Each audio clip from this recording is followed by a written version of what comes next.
നിന്റെ പ്രകാശം മനുഷ്യരുടെ മുൻപിൽ പ്രദർശിപ്പിക്കാതിരിക്കാൻ ശ്രദ്ധിക്കുക.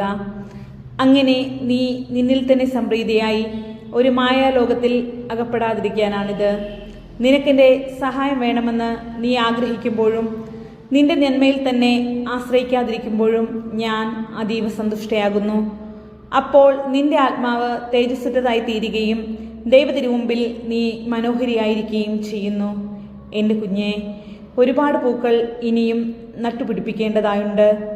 നിന്റെ പ്രാർത്ഥനയാലും എന്നോടുള്ള ആത്മാർത്ഥതയാലും നിലമൊരുക്കുക. ഞാൻ നിന്നെ അനുഗ്രഹിക്കുന്നു. എൻ്റെ കൊച്ചു കുഞ്ഞെ, നിനക്ക് ആവശ്യമുള്ളതെല്ലാം ഞാൻ നിനക്ക് നൽകുന്നു. എൻ്റെ മകൻ്റെ ശരീരവും രക്തവും കൊണ്ട് ഞാൻ നിന്നെ പരിപോഷിപ്പിക്കുന്നു.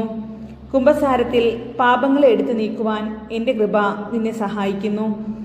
എത്രമാത്രം സാധിക്കുന്നുവോ അതനുസരിച്ച് കൂടെ കൂടെ പ്രാർത്ഥിക്കുകയും കുർബാനയിൽ പങ്കുചേരുകയും ചെയ്യാൻ ഞാൻ നിന്നെ ക്ഷണിക്കുകയാണ്. നീ ദുർബലയാകുമ്പോൾ ഞാൻ നിന്നെ കൈകൾ ഉയർത്തുന്നു. ഞാൻ ഇതുവരെ ചെയ്തതിലും അധികമായി എന്താണ് ചെയ്യാനുള്ളത്?